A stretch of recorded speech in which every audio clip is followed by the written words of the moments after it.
So this is my first time to be on the Illinois Creek project and really had the benefit of being here for a few days. It makes a big difference not to just fly in and have a few hours on site, but to spend some time, and there's a lot to see. Um, my time spent with the management team, both in the field and on the computer, look at the 3D models and data compilation, was quite illuminating.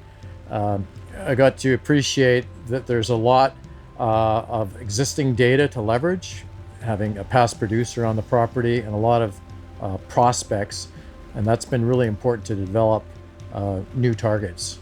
And also that this is not a recycled project. This is in a lot of ways, a project that many of the targets have been sitting sequestered for a couple of decades and are only now coming to market and being cast in a new light with new concepts and new leadership. So that's really important for me to know. The takeaways that I have, number one, clearly there is a district scale opportunity here given the deposit, the extensive mineralization, and the scope of mineralization in terms of the variety of commodities. And that all kind of ties into the deposit model. And that really wouldn't be possible to pursue unless the district was consolidated.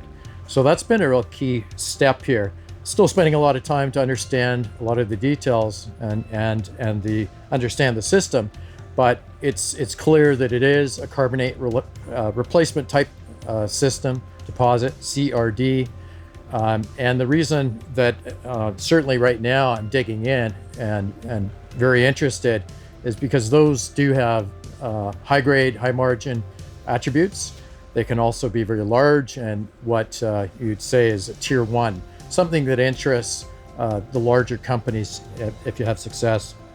The other thing is, having come in and seen a very high grade drill hole at Water Pump Creek, assay is still pending, but visually you can see the mineralization, base metal mineralization.